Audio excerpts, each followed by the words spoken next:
Welcome to the Deepak Saini Show. He said he gon' huff and puff and blow my mind up. You meet the island girl, she might dirty wine up. Welcome to the Deepak Saini Show. I'd like to thank Jxxiii for our intro music. You can find a link to her music in the show description. This is a special recording done live at Potapalooza 2023. My guest today is Kitti Andrews, international best-selling author known as The One Lady, works with successful entrepreneurs to eliminate their clutter and overwhelm in 90 days or less so they can focus on being profitable and productive. Kitti has written, performed over 950 online videos devoted to decluttering the 5 life pillars. Interesting. We're getting into the 5 life pillars for sure. She's the CEO at Declutter the Brain and is presented at major universities and has contributed articles to Los Angeles Tribune magazine and US Today and others. Kitti, welcome to the Deepak Saini Show. Thank you so much for having me. So Kitti, I like to always say, probably, I'm going to imagine, I don't want to assume here, when you were growing up as a little girl, you didn't think, I'm going to be the decluttering queen. So how did you fall into this world? How did you get to where you're at today? Well, thank you for asking. And that's a good way of putting it, Deepak. I was an organized child, and I don't know. I wish my children were organized. Sorry, I didn't mean to interrupt. Go ahead. That's okay. It might have a little bit to do with being on autism spectrum and needing to have order, physical order to maintain the mental order, if you follow. And that carried all through my life. Like my first job was as a file clerk, and in an office building when there was still paper, if you remember that. And I do. And I was good. They actually, when I was promoted to the accounting department, a lady from where I used to file came to me and said, do you think you could come back and work for us part-time because we can't find anything anymore? And fast forward to a restaurant career where I was always the one voted to clean the walk-in fridge, because I tell you what, at the end of their shift, cooks, they just throw everything in there, right? And it just made me crazy. So that was a nice little transition there, and then into an 18-year real estate cleaning business. And I found myself always wanting to just kind of rearrange things a little bit of the clients, just maybe by an inch or so. And they always said, I like what you did. It flows better, it feels better, and it's just not as cluttered, if you will. And fast forward then to now, where I specialize in virtual decluttering, which is described as a less intrusive, more focused way to get rid of 30 years worth of stuff. Absolutely. So many nuggets there. So I like to share. So I worked corporately before, so I totally know the old filing system and the roller. The whole wall of files, you have to roll it to, I remember all that. And I was, my first profession is a CPA, so I totally understand the accounting piece as well. And it's funny that you said the walk-in cooler. So my parents had restaurants and bars, and that's how I kind of paid for my university, is working for my parents. So I totally get that, walking into the, after a busy weekend, walking is like, where is anything? And like, wasn't there some leftover something here? And you're trying to find all these buckets, and like, is it, oh no, that's not that. And you're trying to find that type of thing. So I totally get that. And funny enough story. So obviously I have the virtual background here, where this is a special edition of the show for Potapalooza. Otherwise you'd have my office behind me, which is actually nice. My wife has nicely organized my books by color code and the whole deal. But the reason she did that is I got a comment from my business coach who said, Deepak, you need to clean up your background. It doesn't look as professional as it should. So we did that. So I'm the type of person. So again, even though if we could see it, my background, my bookshelf is nice and clear. On my desk here, which no one can see right now, I have piles. And they make sense to me, and I know what's in every pile, but it's like anyone else is like, what the heck? So is there hope for someone like me, Kitti? Is there hope for someone like me? Well, certainly there's always hope, and through that comes a desire, making a decision. But really, if if you can cope with it, if you cope well, if you're happy with your performance, then there's no need to change. I mean, and what you say is very, very common. I know where everything is, and if you know that you can find everything on a moment's notice, your client's file or whatever, then you're fine. You're good to go. But if there's even a hint of coming to a call and, oh, I have your paper here somewhere, where's my pencil? It erodes your credibility with either on the when you first meet a potential client, or when it comes time to renewal. And if they're feeling not as confident in you, just simply because they feel that you're not organized, then I believe it's time to do something about it. So the short answer is it depends. Okay. And another area I want to focus on is sort of, let's call it the desktop, or if you will, or the online filing. Yes. Guilty as charged here. So I'm one who's like, here's actually a perfect example. I joined a program some time ago, and I thought, okay, this is like a, whatever, 12-week program or something. So I, kind of buried it, like, on my, our computers shared. So everyone in our household has, like, their directory, then, all the subdirectories. And I buried this thing like way down, because I was like, okay, this, whatever, 12 weeks, it's done. I enjoyed the course so much. I took the next level with that the person who offered the course, and the rest is history type of thing. So now I have so much, it's probably the one folder I go to the most, but it's like so buried in my directory, and I'm like, just move it somewhere easier to find. But it's like, and I just look at my whole thing, I was like, my online is like, I could use some help. So is there, maybe this is the question. Is there like a top 3 tips to like unclutter your directory or something like that? Or what would be a suggestion? Oh, good heavens. And this is such a common problem. And of course I have it too. When you say directory, do you mean your where the opening screen? Just so I can get a visual. No, I mean like my files, where I've saved them on my computer, like in all the little subdirectories, this, I've got my name, then I have my personal, then my business, and then for my business I have like multiple categories. Then you go down and blah, blah, blah, until this, where the where I work, half my day is like, it's like 15 levels down before I get to, it kind of pops up as my favorite, so I can easily get to it. But if I actually have to find something there, it's like, oh my gosh. Understood. And that is where some declutter, and taking a little bit of time, perhaps, and making a decision again to take a bit of time to maybe get rid of some things that you're not using. And that sounds very, very simplistic, but I've been looking at my computer and saying, I don't even know who that person is. That's such an old file, things like that. Because what can happen is you can have too many categories. And if it is possible, like say, for example, your email labels. Guilty is what as I'm charged. thinking. Guilty as charged. Yeah. Because I used to micromanage for example, our Potapalooza friends here, I used to have different categories for every email that they would send me, and ended up with 15 categories. I don't need them. So the first thing, you can't organize until you declutter. So the first tip would be, see what you can get rid of. Now that sounds overwhelming. So let's break it down to maybe take an hour on a Sunday.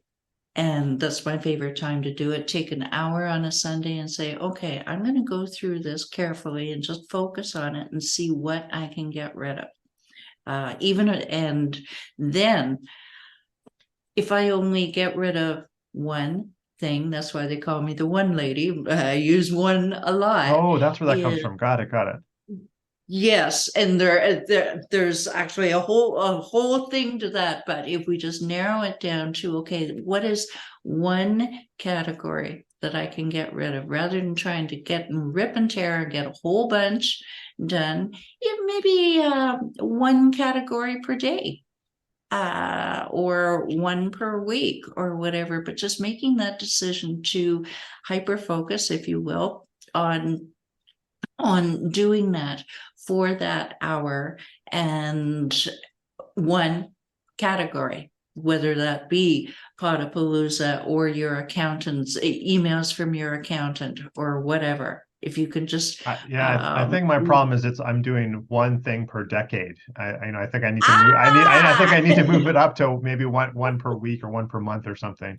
yes, And yes. here, Kitti, I don't know if this is even a term, but like, again, I look and it's like, oh, here's some ebook or something. Like, I might there's something interesting there. I might want to keep it. Okay, save it here and whatever. I don't know if this is even a term. Like, am I a virtual hoarder or like a mental hoarder? Like, it's like, oh, I might need that someday, so I keep it. And I was like, gosh, you haven't even opened this thing in like 5 years. Like, why are you still keeping this?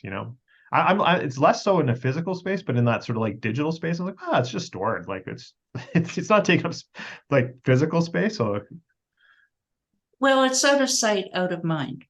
And that can come up and bite you. I have discovered when you're suddenly out of storage space, and you're out of computer space, and your Zoom won't even open. It says, "No, I'm not going to."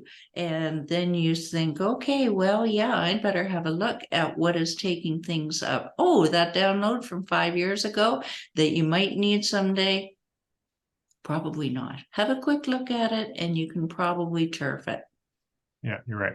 So Yeah. we've kind of been focusing the last couple minutes on sort of like the computer, the virtual type thing. What about the one thing from a physical point of view? Like, I've heard people say like, tackle one room or one closet or something and clean up. It's Mhm. like, do you kind of have that same philosophy? I do indeed. Marie Kondo, and God bless her, she will focus on one category, like clothes, and take everything out, bring all the clothes out, and you've got to go through all of them. That is overwhelming, especially to ADHDers, and most of my clientele are ADHDers. So I developed what I call the one system, which is one room at a time, one area of that room at a time, and one thing at a time. And this can be applied to the other four pillars of your life. So not only your home, but your heart, relationships, your health, your habits, and your heart. Hence my company name, Declutter the Brain. And what do I mean by that is, yes, start with one room and stick with it. Now, you can think of your computer as a room. And then the next part is one area of that room. Preferably the smallest area that you can do to give you a sense of momentum. Coming back to the computer, email could be part of that room if you follow. Sure. Yeah, absolutely. And then one thing at a time. Well, that's is it tedious? Yes. Is it time consuming? Yes. However, it is also the number one way that you can retrain your brain to look for ways that maybe you don't even need this item. Do we have time for a 30-second story? No, absolutely. Please do. Okay, my very first client. She had an L-shaped desk with 6 inches of paper. And for my very first client, I said, okay, let's start with this top piece of paper. Well, she looked at me and she said, I'm not going through all of this one at a time. Well, she relented and started flying through it, saying, why do I have these bank statements? My accountant doesn't need them. Utility bills, I can get them online.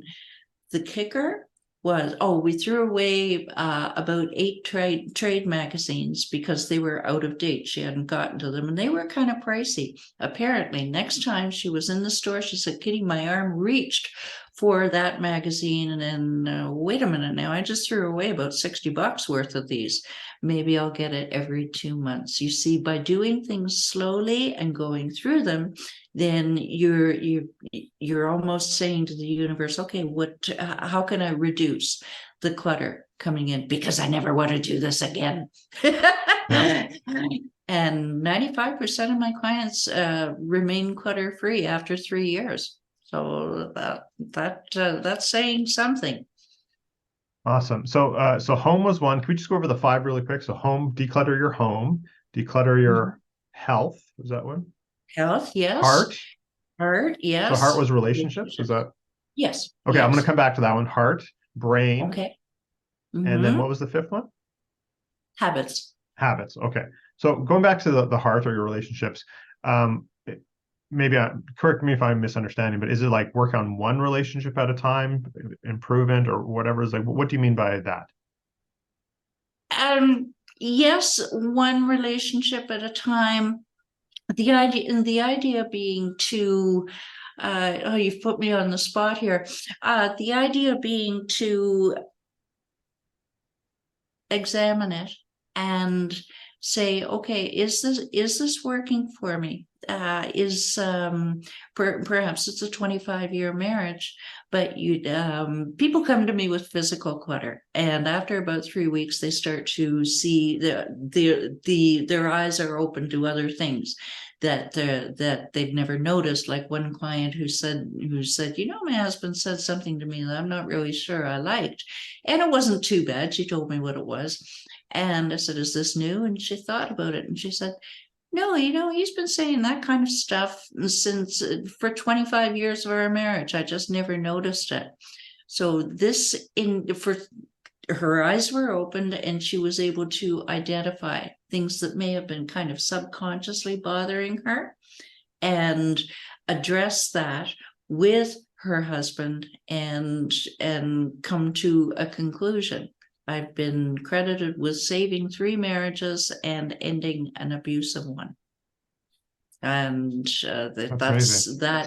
that's what I mean by decluttering your relationships. Is not necessarily, oh, off with your head kind of thing, you're gone, but improving one way or the other.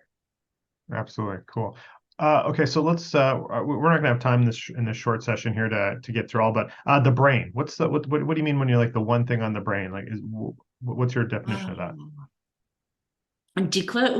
When I say decluttering the brain, many people say every single person that I ask, which is worse for you, physical clutter or mental clutter? 100% of them will say mental clutter because there's just so much of it.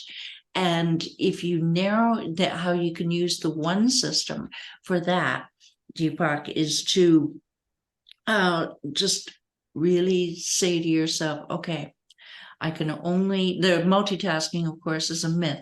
I can only really do one thing well. All right, I'm going to choose one category to work on right now. Perhaps it could be, for me, it's all right, who needs me most? Does my assistant needs me to send something? In your case, does my wife need attention, or children, or dog? Okay, good. That one category is done. And that can include your emails or anything like that. Decluttering the brain is always a direct result of physical decluttering, and they're almost interchangeable. And you just plain and simple function better when your brain is decluttered and you can actually focus on doing things with excellence. I love that. I love that. So Kitti, again, this is not a health focused podcast, but I do like to ask my guests about their health. So do you have like a morning routine or like a one non-negotiable that you like to make sure that you do every day, for maybe it's your one thing for your health? For my health, are we talking physical health or mental health, or a combination of both? However you want to approach it, Kitti. Okay.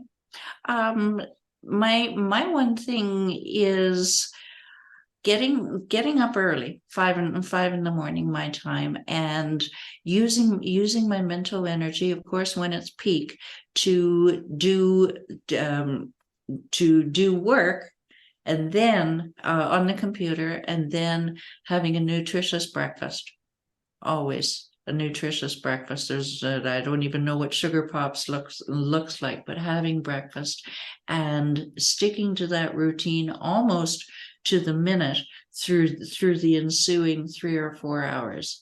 If that goes awry, then I really find that I'm not functioning at my best, and frankly, I don't feel well, and I get tired. My mental energy affects my physical energy. Sure, So if I absolutely. stick to an exact routine, then everything flows smoothly. Perfect, perfect. So as we just wrap up here, Kitti, we're gonna have all of the links to, for people can contact you and where they can find you and all that sort of thing. But you did have a gift as well, a PDF. Could you just very briefly tell the audience about that? Absolutely. Yeah. It's 7 easy steps to conquer your physical and mental clutter. It's a short read, but it's an evergreen read. What do I mean by that is it's intended as a grounding tool for your declutter journey and beyond. Uh, because people tell me that they go back and they look at it and they look at it because it's built on the acronym of control, meaning getting control of your surroundings. The last entry, for example, is L, love. Love your home and your space and nurture it and take care of it. I love that, and that's a perfect send off, I think, to end our interview. So everyone, yeah, definitely download that PDF for yourself and check out Kitti's work there. Kitti, I really appreciate you being on the Deepak Saini show and the special Potapalooza episode. So great having and talking to you, and even just such a short time. This was fantastic, Deepak. Thank you. Awesome, awesome. So I'm going to throw it back to Jxxiii, who's going to guide us out with some music. Thanks for listening to the Deepak Saini Show, and remember, exceptional results for the exceptional you. This episode is brought to you by Optimizer's Mass Zymes. This is digestive enzymes that helps you break down your protein, fats, starches, and sugars. I've been using this product for, over a year now, specifically in a protein-heavy meal, because I really want to break down my protein to make sure I get the amino acids that I need for maintaining muscle growth, maintaining lean muscle mass. Super important as we age and all stages of life, really. So again, huge proponent of Mass Zymes. Check out the link below to see how you can get at least 10% off, if not more. Cheers. Podcast produced by the Minted Green Company